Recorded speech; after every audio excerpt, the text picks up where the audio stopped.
বাবাকে প্রণাম কর। বৈদ্যবাটি যাব বলতে ওর হঠাৎই ওই রেডি ছিল না যাওয়ার জন্য। এইবার ঠিক আছে, সাবধানে কি করে, ঠিক আছে সাবধানে এসো আর মন দিয়ে করো। বেরিয়ে পড়লাম। এখন সময় কটা বাজে? 6টা কত বাজে। এখন দেখি কি হয় কি না হয়, ট্রেন কেমন না কেমন কিছুই জানি না।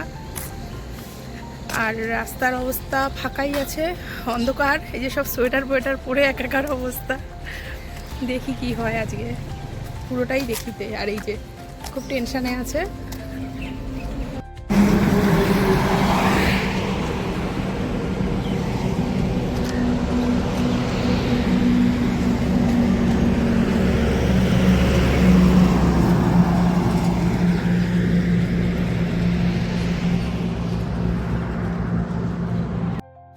রাধে রাধে উঠে পড়েছি বাসে, কিন্তু সত্যি বলতে এখন কালনাঘাটের বাস পাইনি। কালনাঘাটের বাস নাকি সকাল 9টার পর থেকে আসে, কিন্তু এখন তো সকাল 6টা, এই জন্য কালনাঘাটের বাস পাইনি। তবে শান্তিপুরে বাসটা উঠেছি, উঠে ওখান থেকে মতিগঞ্জ, হ্যাঁ মতিগঞ্জে নামবো। এখান থেকে অটো নেব, অটো নিয়ে যাব কালনাঘাটে, যেখানটায় আমরা ঘাট পার হব। আর এইখান থেকে ফেরি ঘাট করে আমরা নৌকা নেব।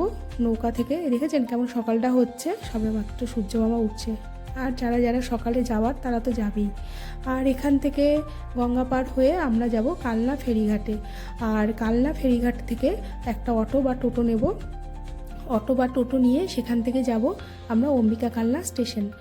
এইবার অম্বিকা কালনা স্টেশন হচ্ছে আমাদের সকালের 8টা 10-এ ট্রেন। এইবার 8টা 10-এর আগেই আমরা চলে এসেছি, কিছুক্ষণ সময় আছে। আর এখান থেকে আমরা, যেহেতু টিকিট কাটা ব্যাপার আছে, আমার ফোনে কোনো ব্যবস্থা করিনি আমি, এবার করতে হবে, যা অবস্থা বুঝতে পারছি। যাই হোক, টিকিট কেটে আমরা এবার অম্বিকা কালনা চলে আসলাম। এখানে আমাদের এক অফিসারের সাথে দেখা হয়েছে। উনি ভীষণ পরিমাণে স্বস্তিককে দেখে কথা বলতে চাইছিলেন। যাই হোক, পরে জানা গেল উনি কৃষ্ণনগরেই ভলিবল খেলতেন। এইবার আমরা এই দাঁড়িয়ে আছি, ট্রেন আসবে। ট্রেন আসলে একদম সোজা বৈদ্যবাটি নামাবে আমাদের 9:30টার মধ্যে। আর এত ভিড় একটু জায়গা পেলাম না বসার। পেয়েছিলাম যাও, সেটা অনেক পরে, পুরো দাঁড়িয়ে। 15 মিনিট বসলে কি আর হয়। আর এই এদিক থেকে রেডি করছি, কখন যাব না, ঘুম পাচ্ছে, সকালবেলা একাকার হচ্ছে। মা নামতেই দেখি এখানটা সৌম্য মাও নামলো, কারণ ওনারাও যাচ্ছেন কুইচে এসেই বৈদ্যবাটি। আর গাড়িতে ওঠার আগেই, মানে ট্রেন থেকে নেমেই আমরা না ওখান থেকে একটু বাপুজিকে চা খেয়েছিলাম, কারণ একটু খিদেও পাচ্ছিল। আর উঠছিলাম তখনই সৌম্য ফোন করেছে যে আন্টি তুমি না এসে এখানটা একটু দাঁড়াও, ওরা গাড়ি পাঠিয়ে দিয়েছে, আমাদের আর গাড়ি করতেও হচ্ছে না। তো ভালো কথা, আমরা তো চিনি না, কর্তৃপক্ষ নিজেরাই গাড়ি পাঠিয়েছেন। আমার জন্য না, শুধু এখানে প্রত্যেক কটা পার্টিসিপেন্টের জন্য ওনারাই গাড়ি পাঠিয়েছেন। আর একখানা আজকে ফিস ছিল 30 টাকার মতন। আর এই সেই শান্তিকালী মা, এই মায়ের পুজো উপলক্ষে আজকে এত বড় আয়োজন, এত কিছু, এত দূর দূর থেকে ছেলেমেয়েরা এসছে। আমি তো গেছি নদিয়া থেকে, মেদিনীপুর, বনগাঁ, হাওড়া, কাকদ্বীপ, তারপরে তো চুঁচুড়া, আর ওই হুগলিটা তো রয়েছেই, পূর্ব বর্ধমান, পশ্চিম বর্ধমান। হেন কোনো বাচ্চা আসেনি। বাচ্চা বলতে আজকে 3টে প্রোগ্রাম আছে। একটা আছে আমাদের কুইজ প্রোগ্রাম, ওই বাচ্চাদের স্কুল কুইজ আর কি, 12 পর্যন্ত। তারপরে আছে আন্ডার 25, তারপরে আছে ওপেন টু অল। তাহলে আজকে কত মানুষ আসতে চলেছে বুঝতে পারছেন। যাই হোক, ওদের প্রিলি খেলা শুরু হয়েছে, আর আমরা মায়েরা বসে এখানে গল্প করছি। মা বাবারাও প্রচুর এসছে, আর এদের আতিথেয়তা ভীষণ ভালো ছিল। এমনকি ওরা চায়েরও ব্যবস্থা করেছেন, যে আপনারা যত ইচ্ছা চা খেতে পারেন, বিস্কুট খেতে পারেন, কোনো ব্যাপার না। আর আমরা মায়েরা গল্প করতে করতে ভাবলাম তাহলে এবার একটু চা খাই, কারণ আমরা আর পারছিলাম না। প্রত্যেকেই দূর দূর থেকে এসছি, কেউ বেহালা, কেউ কাকদ্বীপ, কেউ সুন্দরবন, কেউ মেদিনীপুর, যা হয় আর কি। এইবার ছেলেরা প্রিলি খেলছিল, আমরা একটু চা খেয়ে বসলাম, কিছুক্ষণ ওখানটাও বসলাম। আর গল্প করতে করতে যা হয় সময়ও কাটে, আবার টেনশানও হয় কি হবে, কারণ আজকে যে এই প্রোগ্রামটা হয়েছে। আর হ্যাঁ, ছেলে অটোমেটিক একটা খাবার আর জলটা নিয়ে এসছে, কারণ ও প্রিলিতে পাস করেছে। আর সত্যি বলতে টপ ফাইনালেই ছিল, কিন্তু টপ ফাইনালে তো থাকবে না আগামীতে। এখন হয়তো এটা খেলা, এখন হয়তো টপে আছে, একটু পরে যে নেমে যাবে না তারও কোনো গ্যারেন্টি নেই। আর যাই হোক, খেলা চলছে। আর আজকে সত্যি কথা বলতে, যেটা প্রত্যেক কটা ডিস্ট্রিক্টের ছেলেমেয়েরা আছে, আর প্রত্যেকটা ডিস্ট্রিক্টের যে ছেলেমেয়েরা এসছে, যারা 12 পর্যন্ত, 9 থেকে বা 8 থেকে 12 পর্যন্ত আছে, প্রত্যেকেই কুইজে টপার। এই টপারদের মধ্যে কি হতে পারে, স্বাভাবিক একটা ব্যাপার থাকবেই, আর সেটাই হয়েছে। তো প্রত্যেকেই তো আর প্রথম বা দ্বিতীয় হতে পারে না। যাই হোক, এই যে সব আন্ডার 25-এর সবাই চলে এসছে, আর এখানটাও অনেক কটা মুখী আপনাদের অনেকেরই চেনাশোনা। আর আমি বলেছিলাম যে এখানে বসতে হবে না, কিন্তু এখান থেকে যারা নাকি আন্ডার 25-এর বড় দাদারা আছেন, তারা আমাকে একটা কথাই বললে যে কাকিমা, ও প্রিলিজ খেয়ে চলে যাক, কারণ ও প্রিলিজ খেলতেই হবে, কিছু করার নেই, প্রিলি না খেললেও হবে না। আমি বললাম কি দরকার, ট্রেনটাও তো পেতে হবে। বলে কি হয়েছে, রাতে বাড়িতে যাবেন, কিন্তু ও খেলবে। সে একটা বড় বড় ব্যাপার স্যাপার, কিছু করার নেই, জোর করছে যখন দাদারা, এখন জোর করা মানে তো এটাও একটা প্রাপ্তি। যাই হোক, ওই সামনে সবাই বসে আছে, খেলা খুব সুন্দর হচ্ছে, আর খেলা সত্যি ভালো হয়েছে, কারণ যেই পরিমাণে কোশ্চেন দেখলাম, কোশ্চেনগুলো জেনারেলের কোশ্চেনগুলোই করা হয়েছে। আর সত্যি কথা বলতে, যেটা ও ডিস্ট্রিক্টের বাইরে গিয়ে কিছু করতে পারে না, এখনও পর্যন্ত করতে গেলে ওর ঘাম ছুটে যায়। একবারই হয়তো পেয়েছে শ্রীরামপুরে, আর বাকি লিগে গেছে, এখানে ওখানে গেছে, হয়তো পেরেছে, কিন্তু নিজের ক্ষমতায় এখনও পর্যন্ত কিছু করতে পারেনি। আর এই যে উৎস, এরা 25 খেলবে আর কি।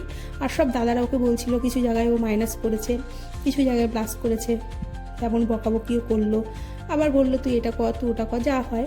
আর যাই হোক, এখানে টপ ফাইনালিস্টে যারা ছিল সবার জন্য একটা করে রুপোর কয়েনের ব্যবস্থা করেছেন ওরা। অবশ্যই ওদের আতিথেয়তার কোনো তুলনা নেই।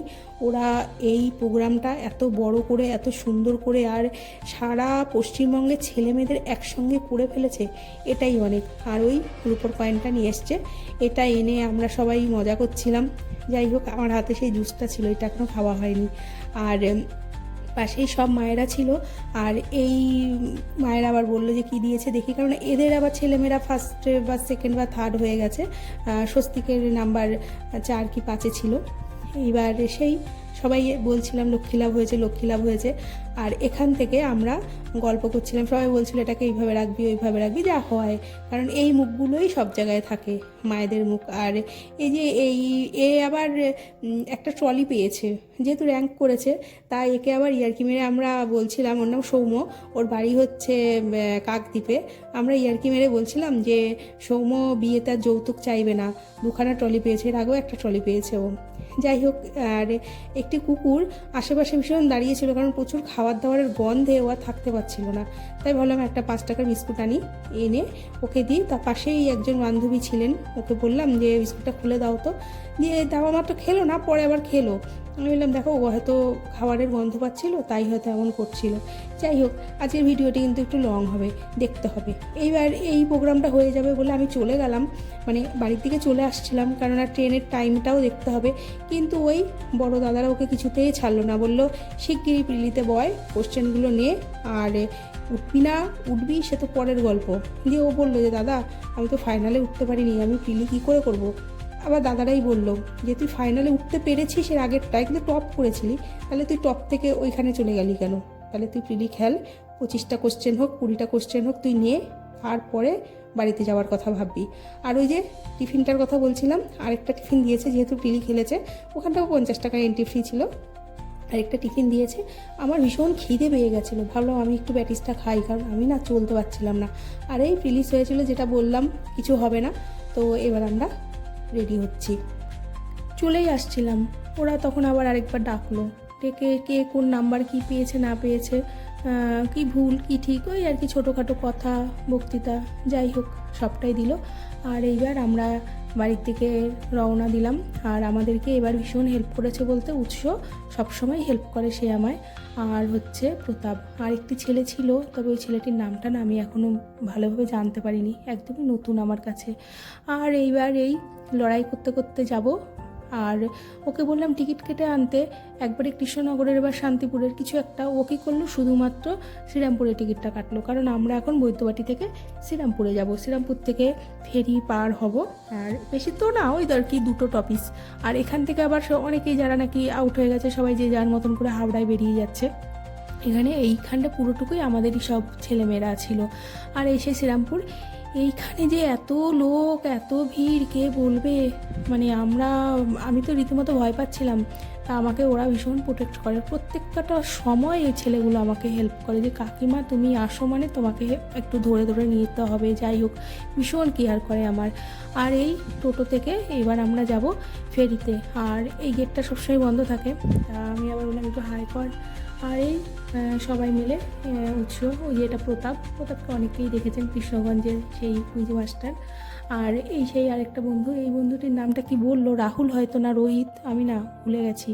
যাই হোক এবার এখান থেকে আমরা নৌকায় করে যাব ওই অপোজিটে, মানে ওপারে যাব, সেটা হচ্ছে ওপারে গিয়ে তারপরে ওখান থেকে ব্যারাকপুরে আর কি। এবার ব্যারাকপুরে আমরা আবার দাঁড়াবো, কারণ ট্রেনের একটা ব্যাপার আছে, ওরা চলে যাবে গেদে লোকাল ধরে, ওই রানাঘাটে নামবে, নেমে গেদে লোকাল ধরে ওরা ওদের বাড়ি যেহেতু বগুলা কৃষ্ণগঞ্জ মানে মাঝদিয়া ওইভাবে চলে যাবে। আর আমরা এদিক থেকে ভেবেছিলাম যে হয় কৃষ্ণনগরের ট্রেন ধরবো আর নইলে শান্তিপুরের ট্রেন ধরবো, যেটা সামনে পাবো সেটাই। যাই হোক আমাদের এখানে প্রায় 1 ঘন্টা লেগে গেল। আর আবারও টিকিট কাটার বিষয় ছিল, কারণ ও তো টিকিট কাটেনি, ভালোই হয়েছে একদিকে না, আমরা এখান থেকে যেহেতু শান্তিপুর নেব। আর গলা শুকিয়ে যাচ্ছিলো, সারাদিন জল খাওয়া হয়নি, বাথরুমে যাওয়া হয়নি।